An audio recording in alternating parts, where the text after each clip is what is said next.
할렐루야. 오늘 이 자리에 오신 모든 분들이 하나님의 큰 은혜 가운데 머물며 사시기를 우리 주님의 이름으로 축복합니다.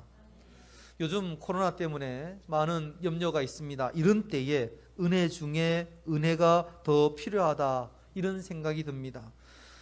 하나님께서 은혜 받는 자에게 여러 가지 특성을 주시는데요, 저는 오늘 이 요나 3장 1절부터 5절까지의 말씀을 통해서 요나가 받았던 것과 같은 은혜를 우리 모든 성도들이 다 누렸으면 좋겠다라는 생각을 합니다. 하나님의 은혜가 여러분의 삶 가운데 요나와 같이 풍성하게 임하게 되기를 다시 한번 우리 주님의 이름으로 축원합니다. 말씀에 들어가기 전에 철로 역정에 대한 한 가지 이야기를 여러분에게 더 드리겠습니다. 이 안에는 질문도 있으니까요, 여러분이 잘 생각해 보시기 바랍니다. 하나님을 잘 믿는 이 크리스찬이라는 사람과 또 하나님을 잘 믿는 소망이라는 두 사람이 길을 가면서 이런 이야기를 하는 겁니다. 두 사람이 오늘 이야기하는 이 주제는 진실하고 솔직하다 해서 진솔이라는 마을에 사는 사람의 이야기인데요, 이 진솔이라는 마음에 사는 이 사람의 이름이 작은 믿음이라는 사람입니다. 믿음이 크지가 않고 믿음이 작은 사람이에요. 이름이 작은 믿음입니다. 그런데 이 사람은 항상 바른 길을 가기를 원합니다. 착하고 선량한 사람인데 내가 할 수 있다면 최대한 내가 바른 길을 가겠다, 이렇게 늘 바른 길을 가던 사람이었습니다. 그런데 어느 날 길을 가다 보니까 이 샛길이 나오는데요, 그 샛길의 이름이 죽은 자의 골목이다라는 샛길이었습니다. 이 죽은 자의 골목이라는 샛길을 이렇게 가게 되는데 그만 그 샛길을 들어서려다가 그 앞에서 너무 피곤한 나머지 깜빡 잠이 들고 말았습니다. 이 작은 믿음이라는 사람이 깜빡 잠이 들어서 자고 있는 사이에 이 믿음이 작은 사람의 뒤를 따라오던 어떤 사람들이 있었습니다. 불안당해 아주 나쁜 사람들이었습니다. 순례를 하는 여러 사람들을 보고 그 사람들 가운데 좀 약한 사람이 있으면 무언가를 뺏으려고, 도둑질하려고, 강도질하려고 노리는 사람이 있었던 것입니다. 그 세 강도의 이름이 이렇습니다. 불신, 심약, 죄책감. 이 세 사람이 이 죽은 자의 골목, 이 죽은 자의 골목이라고 하는 이유는 그 골목 어귀에 살인자가 그렇게 많은 거예요. 사람을 죽이고 도망가면 항상 그쪽으로 도망갑니다. 그래서 죽은 자의 골목이라 부르는데 거기에서 작은 믿음이라는 사람을 향해서 이 세 불안당이 공격을 하기 시작합니다. 잠에 들어있던 이 작은 믿음이라는 사람이 공격을 받고 기겁을 하는 겁니다. 꼼짝없이 당하는 겁니다. 아주 매질을 두들겨 맞기를 흠씬 두들겨 맞았습니다. 그리고는 이 불신이라는 불안당이 주머니를 뒤지더니 그의 몸속에 있는 은화를 다 끄집어냅니다. 그리고는 그 피 흘리고 있는 이 작은 믿음이라는 사람을 버려두고 이 세 명의 불안당이 돈을 세기 시작합니다. 너 하나, 너 하나, 너 하나. 이 세 명의 불안당이 불신 하나, 심약 하나, 또 죄책감 하나, 이러면서 서로 막 돈을 세고 있습니다. 그런데 그때 갑자기 어떤 사람이 달려오는 소리가 들리는 겁니다. 그런데 이 세 불안당이 생각을 했어요. 누가 오는 거지? 가만히 생각해 보니까 이전에 들렸던 소문이 있는데 어떤 이야기냐? 확신이라는 마을에 사는 어떤 사람이 이런 불의를 보면 참지 못하고 우리 같은 사람을 향해서 공격을 하고 넘어뜨려서, 그래서 원래의 주인에게 돈을 돌려주는 아주 어떤 사람이 있다는 것입니다. 그 사람하고는 싸워서는 절대로 이길 수 없다는 겁니다. 그래서 이 세 불안당이 갑자기 겁이 나기 시작했습니다. 그래서 이 세 불안당, 불신, 심약, 죄책감이라는 사람이 작은 믿음이라는 사람을 버려두고 그냥 주랭랑을 치기 시작했습니다. 과연 확신이라는 마을에 사는 어떤 사람이길래 이 세 명의 불안당이 도망을 가게 되었을까? 이 사람에 대한 이야기를 좀 더 하려는 겁니다. 이 사람은, 어떤 사람은 이렇게도 불러요. 이 사람은 하나님의 전사다. 거룩한 백성들을 위하여 이 사람은 항상 싸울 준비가 되어 있는데, 싸울 준비만 되어 있을 뿐만 아니라 아주 잘 싸우는 사람이라는 겁니다. 어떤 싸움에서도 쉽게 패하지 않는 그런 사람이에요. 소문에 의하면 다윗이 골리앗과 싸울 때 그 옆에 있었던 유일한 사람이 이 사람이었다는 겁니다. 도대체 누구였을까요? 존 버년이라는 이 작가가 아주 기가 막히게 이 글을 썼어요. 제가 그 이야기를 읽고요, 무릎을 탁 쳤습니다. 정말 그렇다, 정말 그렇다. 이 사람이 이름이 뭐냐 하면요, 오늘 제목입니다. 오늘 제목이 뭡니까? 이름이 뭐겠어요? 큰 은혜입니다. 큰 은혜. 김은혜, 박은혜 아니고 큰 은혜. 여러분, 우리가 은혜 받으면 우리 안에 있는 문제들, 우리가 만나게 되는 문제들이요, 별게 아니게 됩니다.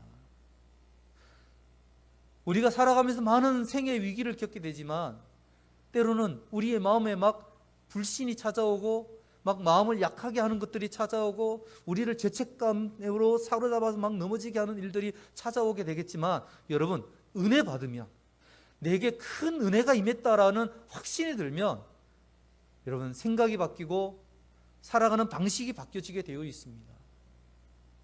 하나님께서 여러분에게 큰 은혜 부어주시기를 우리 주님의 이름으로 축원합니다. 제가 책을 조금 더 넘겨보니까 이 큰 은혜라는 사람에 대한 이야기가 나오는데, 큰 은혜라는 사람이 어느 날 그렇게 하나님의 전사가 되고 무기를 능수능란하게 잘 다루는 사람이 되었느냐? 그렇지 않았다라고 이야기를 합니다. 심지어는 살아가면서 살 소망이 끊어진 경우를 경험하기도 하는 겁니다. 큰 은혜라는 사람이 이야기가 그렇습니다. 우리도 그렇지 않나요? 우리도 어떻게 하면 큰 은혜를 받을까 사모하는데요, 나이가 들어서 아니면 좀 젊어서도 은혜를 받아서 하나님께 붙들리는 이 모든 과정들을 보면 그렇습니다. 말씀을 의지하다가도 넘어지고요, 말씀으로 세워졌다가도 또 넘어지고요, 은혜 받았다가도 또 넘어지고요, 성령님과 동행하다가도 또 넘어지고요, 찬양하면서 기뻐하다가도 또 넘어지고, 그러면서도 헌신하면서 사역하면서 다시 세워지고 다시 일어나고, 상처를 끌어안으면서도 힘들고 어려운 지경을 지나면서도 하나님을 바라볼 때 우리에게 무엇이 찾아오느냐? 큰 은혜가 찾아오는 겁니다. 여러분, 우리가 큰 은혜 받으면 세상이 두렵지 않아요. 이길 수 있습니다. 다 같이 한번 따라해 보겠습니다. 큰 은혜가 이긴다. 큰 은혜가 이긴다. 아멘? 여러분, 큰 은혜가 이기는 겁니다. 원래 은혜라는 것을 이야기할 때 우리가 항상 이야기하는 것은 감당하지 못할 선물, 생각지도 못한 큰 선물을 받으면 내가 은혜 받았다, 이렇게 표현을 하죠.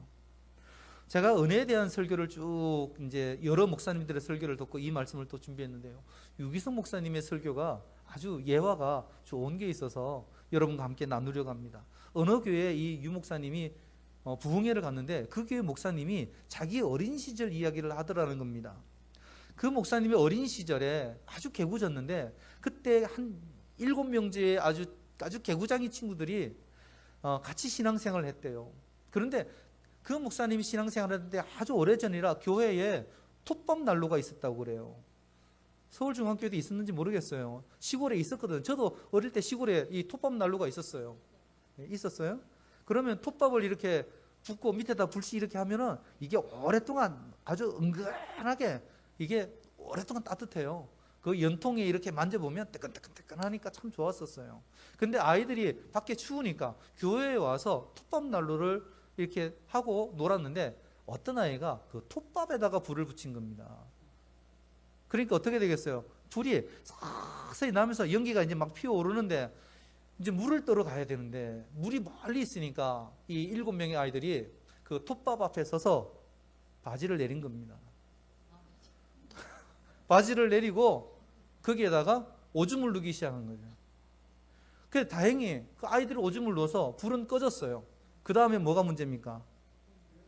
냄새가 그냥 찌린내가 온 교회 꽉 찬 거죠. 사찰 집사님이 와서 얼마나 놀랬겠어요. 교회 안에 연기도 꽉 차는데 찌린내가 또 꽉 차 있으니까. 그래서 이 7명의 개구장이들을 끌고 목사님께 데려간 거죠. 목사님, 이 아이들이 이 톱밥에다 불을 넣고 오줌을 넣어가지고 아주 찌린내가. 그런데 그 목사님이 이 아이들의 얼굴을 보고 그러니까 얼마나 아주 재미있던지 그 아이들을 보면서 껄껄껄껄 웃으시면서 한 아이당 한 명씩 다 손을 얹으면서 이렇게 이야기하셨대요. 너희들이 나중에 자라서 한국교회에 성령의 불을 붙여라. 너희들이 나중에 자라서 한국교회에 성령의 불을 붙여라. 아이들은 당연히 혼이 날 줄 알고 목사님께 갔는데 목사님께서 너희들 자라서 성령의 불을 붙이는 사람이 되라. 이렇게 말씀을 하셨는데 그 아이들이 그게 은혜가 됐어요. 그 개구장이들이, 그 어린 것들이 그것 때문에 은혜를 받았어요. 그 7명 중에 6명이 목사가 됐대요. 6명이. 그리고 그 중에 5명이 부흥 강사하면서 전국을 돌아다니면서 부흥회를 하는 그런 훌륭한 목사님이 됐다는 겁니다. 여러분, 생각지도 못했던 때에 그런 은혜를 받아서 그런 만남을 가져서 아이의 일생이 바뀌었습니다. 사실은 우리는 예수님만으로도 충분한 은혜를 누리고 있습니다. 왜냐하면 예수님께서는 자기의 생명을 우리에게 주셨는데 그 생명 우리에게 주셔서 우리로 하여금 살게 하셨는데 우리에게 뭐 더 큰 다른 은혜가 필요하겠습니까? 그 외에도 하나님께서는 많은 은혜를 주시지요. 하나님께서 주신 은혜를 기억하고 감사할 수 있는 여러분이 되기를 우리 주님의 이름으로 축원합니다. 저는 오늘 요나의 말씀을 여러분과 함께 나누려고 하는데 요나의 이야기를 이야기하기 전에 저는 요나를 이렇게 표현하고 싶어요. 요나는요, 하나님께 은혜 받은 사람입니다. 먼저 요나 1장의 말씀을 보면 하나님께서 요나를 부르시는 장면이 나옵니다. 하나님께서 요나를 부르셔서 니느웨 성으로 가라. 40일이 지나면 하나님의 심판을 받고 여기가 멸망할 것이라고 외쳐서 저들이 회개하게 해라 하신 것이 하나님의 명령이었습니다. 하나님의 말씀을 그렇게 받았다라는 것 자체가요, 제가 보기에는 하나님의 큰 은혜입니다. 하나님께서 오셔서 말씀해 주셨다는 것만 해도 얼마나 감격스럽고 얼마나 기쁜 은혜인지 몰라요. 하나님께 말씀을 듣고 사명을 받았던 그 은혜 받은 것. 그런데 여러분, 우리가 흔히 하듯이 요나도 그렇게 했어요. 은혜 받았는데, 그 좋은 것을 받았는데 그것을 좋은 것이라고 생각지 못한 겁니다. 우리가 우리의 자녀들에게 좋은 것 해주잖아요. 할 수 있다면 좋은 거 먹이고 싶고, 사랑을 주고 싶고, 관심을 주고 싶고, 외롭지 않게 하고 싶고, 언제든지 힘들다고 하면 품어주고 싶은 게 우리의 자식들이잖아요. 그런데 우리가 자식들을 생각하는 만큼 우리의 자녀들이 우리를 생각하느냐? 제가 보니까요, 한 10%만 기억해도 이 참 좋은 자녀라고 생각이 돼요. 우리가 하나님을 향해서도 그런 것 같아요. 하나님께서 우리에게 베풀어 주신 것 한 10%만 기억해도 우리는 감사할 수밖에 없어요. 생명까지 주신 분이고 우리가 살아갈 모든 여건을 만들어 주신 분인데 감사할 수밖에 없음에도 불구하고 그렇지 못한 길을 가는 것이 우리의 모습인데, 요나도 그렇습니다. 하나님께서 마땅히 주신 말씀에 감사하고, 그래요, 하나님 말씀하셨으니까 제가 그 길을 갈게요 하고 그 은혜에 감사하고 길을 갔더라면 얼마나 좋았겠습니까? 요나는 하나님의 뜻을 거역하고 당연히 니느웨로 가야 했지만 그 반대편으로 갔습니다. 이유는 있었어요. 아마 하나님께서 제게 너 저 일본 저기 어디 가서 복음을 전하고 사명을 감당해라 했으면 가졌을 그 마음과 똑같습니다. 이스라엘 백성들을 괴롭히는 원수의 나라가 바로 니느웨였던 것입니다. 그 수도, 그 중심지였습니다. 저기는 망했으면 좋겠다라고 생각하는 인간적인 감정이 있습니다. 그러니 가고 싶겠어요? 발걸음을 돌렸던 것입니다. 그러다가 요나는 큰 풍랑을 만났고 바다에 던져졌습니다. 그의 생명은 하나님의 뜻을 거역했고 은혜를 무시했고 길을 거역했기 때문에 거기서 끝나는 것이 맞습니다. 그러면 이 말씀이 기록될 필요도 없고요, 또 우리가 나눌 필요도 없습니다. 그런데 하나님께서는 큰 물고기를 예비하셨고 그를 물고기 뱃속에서 3일을 두셨습니다. 요나는 거기에서 은혜 받았습니다. 여러분, 우리가 요나 말씀을 우리가 3장을 펴 두셨으니까 요나 말씀 가운데 2장 후반에 보면 이렇게 이야기합니다. 2장 8절 말씀인데요, 혹시 있으시면 여러분 펴셨으면 한번 보십시오. 제가 같이 읽겠습니다. 시작. 거짓되고 헛된 것을 숭상하는 모든 자는 자기에게 베푸신 은혜를 버렸사오나. 아멘. 여러분, 요나가 지금 어디에 있느냐? 물고기 뱃속에 있습니다. 물고기 뱃속에서 시간이 지나면서 뭐가 회복되느냐? 감사가 회복이 되는 겁니다. 하나님께서 자기를 향하신 뜻이 회복이 되고, 그리고 하나님께서 원하시는 것이 무엇인가가 회복이 되는데요, 거짓되고 헛된 것을 숭상하는 모든 자는 자기에게 베푸신 은혜를 버렸사오나. 많은 사람들이 그렇게 하나님께서 베푸신 은혜를 버렸는데 자기도 그랬죠. 그런데 어떻습니까? 9절 말씀 보십시오. 다 같이 보겠습니다. 나는 감사하는 목소리로 주께 제사를 드리며 나의 소원을 주께 갚겠나이다. 구원은 여호와께 속하였나이다 하니라. 아멘. 여러분, 물고기 뱃속에서 그가 하나님을 진실하게 만나는 겁니다. 그는 하나님께서 베푸신 은혜가 무엇인지를 다시 생각하게 된 것입니다. 감사하는 목소리로 주께 제사를 드리며 나의 소원, 나의 간절한 소원을 주께 갚겠나이다. 하나님께 약속했던 말을 내가 반드시 이루겠습니다. 구원은 내 몫이 아니라 하나님의 몫입니다. 여러분, 요나의 기도입니다. 길을 떠났던, 길을 거역했던 요나의 기도입니다. 그는 하나님의 은혜가 무엇인가 다시 돌아보며 회복하는 사람이 되었던 것입니다. 사랑하는 성도 여러분, 저는 여러분 모두가 다 요나처럼 은혜 받은 사람이기를 간절히 소원합니다. 때로는 위기가 내게 왔을 때에도 하나님은 그래도 나를 인도하시는 분이시다, 그래도 하나님께서 나를 이끄시는 분이시다 돌아보며 감사할 수 있는 여러분이 되시기를 우리 주님의 이름으로 축원합니다. 자, 3장 1절과 2절 말씀 다 같이 읽어보겠습니다. 3장 1절과 2절의 말씀입니다. 다 같이 읽겠습니다. 시작. 여호와의 말씀이 두 번째로 요나에게 임하니라. 이르시되 일어나 저 큰 성읍 니느웨로 가서 내가 내게 명한 말을 그들에게 선포하라 하신지라. 아멘. 요나가 하나님 앞에 말씀을 받는 은혜, 또 물고기 뱃속에서 하나님을 다시 깨닫는 은혜 주셨는데요, 이제 3장 1절과 2절을 지나면서 무엇을 볼 수 있느냐? 하나님께서 요나에게 다시 일어날 은혜도 주십니다. 이제는 깨닫는 은혜 정도가 아니고요, 일어나 뛸 수 있는 은혜를 주시는 겁니다. 다 같이 한번 따라하겠습니다. 요나는 다시 일어날 은혜를 받았습니다. 아멘. 여러분, 혹시 마음에 낙심되는 일이 있으십니까? 너무 힘들어서 여기서 이제 그만하고 싶다 이런 생각이 드십니까? 요나가 그런 사람이었습니다. 그러나 그는 물고기 뱃속에서 하나님의 은혜를 회복했고 하나님께서 다시 그를 일으켜 세우시는 일들을 경험하게 됩니다. 여러분, 하나님은 어떤 분이시냐? 다시 일으켜 세워주시는 분이십니다. 그런 은혜가 여러분에게 임하게 되기를 우리 주님의 이름으로 축원합니다. 여러분, 하나님께서 은혜를 주시고요, 우리가 하고자 하면 못할 일이 어디 있겠습니까? 다 가능하리라고 생각이 됩니다. 요나는 배신자였지만, 그렇지만 하나님께서는 저를 품어주셨습니다. 하나님께서 그에게 다시 감당할 만한 힘과 용기를 주신 것입니다.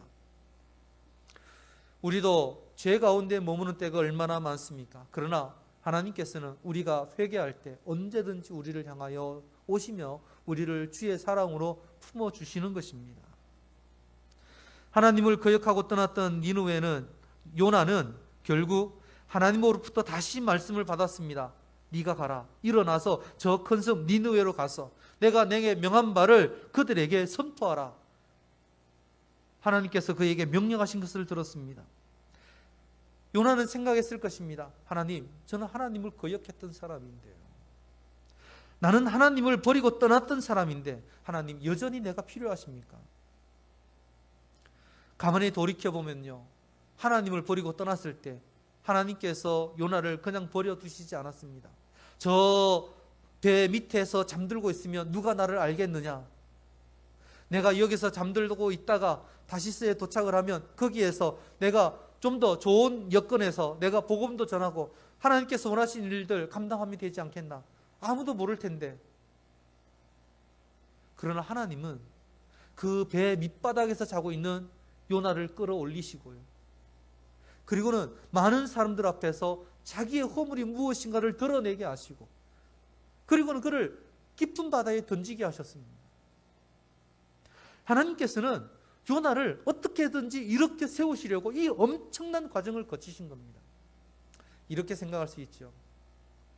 나를 왜 이렇게 힘들게 하나? 나를 왜 바닷속에 던지나? 나는 왜 물고기 뱃속에서 3일이나 이렇게 힘들게 살아야 되나? 그러나 여러분, 요나의 좋은 점은 무엇이냐? 그는 말씀의 사람이었고 기도의 사람이었던 것입니다. 그는 물고기 뱃속이라는 아주 처참한 상황 속에서 하나님을 바라보았던 것입니다. 여러분, 그게 성숙한 성도의 모습입니다. 여러분도 때로는 내 뜻대로 하려다가 위기를 만나면 그때라도 하나님께 돌아오는 그런 백성이 되시기를 우리 주님의 이름으로 축원합니다. 그러면 어떻게 하십니까? 이렇게 세우시는 거죠. 누가복음 15장에 보면 탕자의 비유가 나오는데 이것이 구약에 나오는 이 요나의 이야기와 굉장히 닮아 있습니다. 탕자가 모든 재산을 처분하고 아버지를 떠났습니다.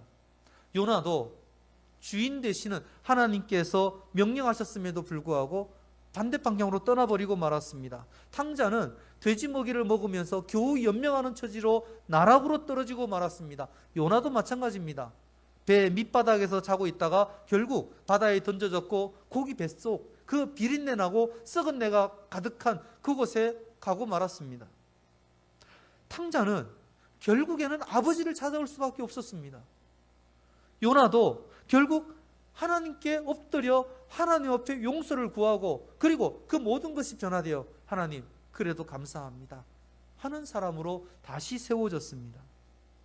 사랑하는 성도 여러분, 하나님은 우리가 깨닫기만 하면 은혜를 부어주시는 분이십니다. 우리가 깨닫기만 하면 은혜를 부어주시는 분이시니 하나님께서 은혜를 부어주시기를 사모하며 매일을 사는 여러분 되시기를 우리 주님의 이름으로 축원합니다. 세 번째로 우리 다 같이 한번 따라해 보겠습니다. 하나님은 포기하지 않습니다. 오늘 말씀을 보면 너는 일어나라 라고 말씀하시는데요, 이거는 요나를 다시 부르시는 하나님의 음성입니다. 성경에 보면 포기할 만한 사람들이 이야기가 많이 나옵니다. 3년을 먹고 입고 함께 자며 말씀을 나누었던 베드로의 이야기가 그렇습니다. 좋을 때는 늘 예수님 곁에 있으면서 내가 예수님 곁을 절대 떠나지 않습니다. 예수님께서 죽으신다니요, 말도 안 되는 소리입니다. 저는 예수님을 지키겠습니다. 목숨을 걸겠습니다. 베드로가 그런 사람이었습니다. 그런데 막상 예수님께서 군병들에게 끌려가시자 그는 두려움에 떨었습니다. 예수님께서 고문당하실 때에 멀찍이 서서 바라볼 뿐이었습니다. 어떤 계집종이 이야기하죠. 네가 예수님 믿는 사람이 아니냐, 예수님과 동행했던 사람이 아니냐. 그랬더니 예수님을 모른다고 딱 잡아떼면서 3번씩이나 예수님을 부인했습니다. 인간적인 마음 괘씸하죠. 3년이 뭐냐, 3년 세월을 도대체 뭐하고 살았냐, 말씀을 어디로 들은 거냐, 도대체 믿음은 도대체 어디에 있느냐. 그러나 여러분, 예수님은 부활하신 후에, 죽으시고 부활하신 후에 베드로를 만나셨습니다. 베드로의 아픈 마음을 어루만져 주셨어요. 그러면서 예수님께서 부탁하셨어요. 내 양을 먹이라고, 내 양을 치라고, 내 양을 먹이라고. 목양의 사명을 베드로에게 다시 부어주셨습니다. 그런 분이 예수님이셨어요. 여러분, 하나님은 요나를 포기하지 않으셨고 예수님은 베드로를 포기하지 않으셨습니다. 요나는 정죄받아 마땅한 사람이었습니다. 포기한다 해도 어느 누구도 허물할 수 없습니다. 그런 요나를 하나님께서 다시 세우신 것입니다. 어찌 보면 하나님은 니느웨의 구원을 위해서 처음부터 요나를 도구로 세우시려고 이런 엄청난 과정을 거치신 것이 아닐까, 이런 생각도 듭니다. 아주 특수한 방법으로 요나를 훈련시키신 것이죠. 요나의 영혼뿐만 아니라 니느웨 백성들의 구원을 위해서 그 무시무시한 과정들을 거친 겁니다. 요나에게는 단점이 있다면 내 생각이 있고 하나님의 생각이 있는데 상충되면, 믿음은 좋아 보이는데 하나님의 의지와 요나의 의지가 서로 부딪히면 무엇을 선택하느냐? 자기의 의지를 선택하는 사람이었던 겁니다. 자기 마음에 맞아야 하나님의 뜻이다라고 생각했던 사람이죠. 분명히 하나님 말씀하셨어도 내 생각에는 하나님의 주장이 틀렸다. 그러면 내 뜻대로 가는 그런 사람이었습니다. 이것을 어떻게 꺾겠습니까? 이것을 꺾는 방법이 바로 그를 물고기 뱃속에 3일 두시는 것이었고 그를 다시 토해내는 방법이었던 것입니다. 사랑하는 성도 여러분, 하나님은 요나를 포기하지 않으신 것처럼 여러분도 포기하지 않으시고, 하나님은 니느웨 백성들을 포기하지 않으셨던 것처럼 여러분도 포기하지 않으실 것입니다. 그러니 힘을 내시기를 주의 이름으로 축원합니다. 요나의 이야기를 보면 우리의 뜻대로 무언가 되는 것만이 좋은 건 아닌 것 같아요. 하나님, 2021년도에 이렇게 했으면 좋겠습니다. 제가 교회 선언문을 쓰면서 그런 고민을 많이 했습니다. 코로나 상황에서 무엇을 더 해야 될 것인가 잘 떠오르질 않아요. 그러면서 결국 제게 주신 마음의 응답은요, 2021년도는 그냥 하나님 이끄시는 대로 가야겠다. 하나님 이끄시는 대로. 내가 무언가를 계획해야 한다는 것은 좀 기존에 했던 것들을 해야겠지만, 그러나 중요한 것들은 하나님이 이끄셔야겠다. 그런 마음의 각오를 가지고 지금 목양을 하고 있습니다. 여러분, 우리의 뜻대로 되는 것이 과연 하나님의 강력한 개입일까? 아니라고 생각됩니다. 요나의 이야기가 그렇습니다. 요나는 자기의 계획대로 무언가를 계획했는데 하나님께서 다 뒤집으셨어요. 내가 다시스로 가서 이런저런 일들을 해야지, 다 뒤집으셨습니다. 목회도 그런 것 같아요. 어떤 목양을 계획을 한다 해도 때로는요, 하나님께서 다 뒤집으십니다. 엉망이에요. 제 생각에는 엉망인데 하나님은 그런 과정들을 통해서 질서를 잡으시더라고요. 여러분, 만약에 여러분 계획대로 잘 일이 되지 않으면 하나님께서 지금 개입하시는 것이 아닌가 돌아보십시오. 뭔가 내 계획대로 우리의 자녀의 길이 열리지 않고, 뭔가 내 계획대로 사업이 잘 되지 않고, 직장의 문제에서 왜 이렇게 일이 꼬여만 갈까? 그 일을 통해서 하나님께서 하시려는 일들이 있는 겁니다. 여러분, 그렇게 믿으시고 하나님께 기도하시기를, 붙들리시기를 주의 이름으로 축원합니다. 요나가 다른 길로 갈래요 했기 때문에 하나님께서는 꺾으셨던 것입니다. 여러분, 요약해보면 그렇습니다. 우리가 고집 끝까지 부리면 어디를 지나가야 되느냐? 물고기 뱃속을 나와야 됩니다. 따라해 보겠습니다. 고집 부리면 물고기 뱃속입니다. 아멘. 여기 계신 분들 이제 앞으로 고집 안 부리겠죠. 저도 이제 그렇게 생각합니다. 고집 부리는 누군가가 나타나면 저분은 물고기 뱃속에 한번 들어갔다가 한 3일 있다가 이렇게 나와야겠구나. 그러나 여러분, 순종하면 기적이 나타납니다. 은혜 받고 말씀 따라가면 하나님께서 능력 부어주실 줄로 믿습니다. 이제 말씀 마지막 부분인데요, 3절로부터 5절 말씀까지 보겠습니다. 3절부터 5절까지 다 같이 읽겠습니다. 시작. 요나가 여호와의 말씀대로 일어나서 니느웨로 가니라. 니느웨는 사흘 동안 걸을 만큼 하나님 앞에 큰 성읍이더라.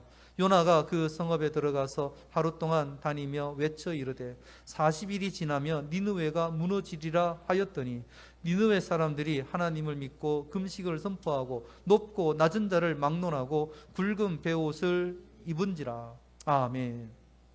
여러분, 3장의 말씀에서 아주 드라마 같지 않습니까? 하나님은 다시 요나를 부르셨습니다. 그리고 니느웨에 가서 말씀을 전하셨는데요, 모든 게 달라졌습니다. 아무것도 변하지 않은 것 같지만 모든 게 달라졌습니다. 마치 철로 역정에 나온 3명의 불안당이 작은 믿음이라는 사람을 두들겨 패고 물건을 빼앗다가도 큰 은혜라는 사람의 발자국 소리만 듣고도 기겁을 하고 도망간 것처럼, 여러분, 요나가 바뀌었습니다. 요나의 무엇이 바뀌었느냐? 냄새나는 몸에서 갑자기 향수 냄새가 확 나는 그런 사람이 되었느냐? 아니면 얼굴이 천사의 얼굴처럼 변하였느냐? 아닙니다. 아무것도 그 형체는 변하지 않았지만 그의 마음이 변화되었습니다. 은혜 받은 사람이 되었던 것입니다. 하나님의 부르심이 명확한 사람이 되었던 것입니다. 내가 무엇을 해야 될지를 아는 사람이 되었던 것입니다. 니느웨가 두려웠었는데 두렵지 않았어요. 미웠는데 밉지 않았습니다. 그에게는 중요한 것은 하나님의 뜻만 있었습니다. 그랬더니요, 그가 말씀을 전할 때 사람들이 변화되기 시작하는 겁니다. 니느웨 사람들에게 하나님의 뜻이다라고 선포를 하는데, 하나님도 모르는 사람, 말씀도 모르는 사람, 세상의 향락이 즐겁고 세상에서 가장 우월한 사회에서 사는 그 조직에 머무는 사람들이, 그 사람들이 하나님의 말씀에 귀를 기울이기 시작하는 겁니다. 니느웨 사람들의 그 풍요로움도, 화려한 문명도, 아름다운 여인도 요나가 보여주는 그 초라함을 넘어서지 못했던 것입니다. 여러분, 우리가 이렇게 생각할 수 있습니다. 왜 우리의 주변이 변하지 않느냐고, 왜 내 주변에 이렇게 어려운 것만 있느냐고. 요나의 이야기를 보면요, 내가 은혜 받지 못했기 때문입니다. 니느웨 성이 어떻게 무너졌습니까? 요나가 은혜 받아서 무너졌습니다. 니느웨 백성들이 어떻게 그들이 회개하는 심령으로 돌아섰습니까? 왜 그들이 베옷을 입었고 그들이 왜 엎드려 기도하며 금식하기 시작했습니까? 여러분, 요나가 큰 은혜 받고 변화되어 말씀을 강력하게 말씀대로 선포했더니 니느웨 백성들이 변화되었습니다. 왜 주변이 바뀌지 않느냐고요? 내가 은혜 받지 못하기 때문입니다. 큰 은혜가 불신도 이기고 미움도 이기고 죄책감도 이기는 겁니다. 더 나아가서 큰 은혜는 우리의 질병조차도 이기게 할 줄로 믿습니다. 나약한 마음을 강하게 하는 것이 무엇이냐? 은혜 받는 것입니다. 병든 육신과 영혼의 새소망을 부어주는 것이 무엇이냐? 우리가 은혜 받는 것입니다. 요나처럼 은혜 받는 여러분 되시기를 주의 이름으로 축원합니다. 다시 한번 따라하겠습니다. 큰 은혜가 이깁니다. 큰 은혜가 이깁니다. 믿으면 이깁니다. 성령께서 함께 하시면 반드시 이깁니다. 아멘. 우리 찬송가 357장을 찬양하며 우리가 한번 주님 앞에서 나도 은혜 받겠습니다, 큰 은혜로 이기며 살겠습니다 하는 결단을 하겠습니다. 우리 믿음이 이기네. 믿음이 이기네. 믿음이 이기네. 주 예수를 믿음이 온 세상이. 다시 합니다. 믿음이 이기네. 믿음이 이기네.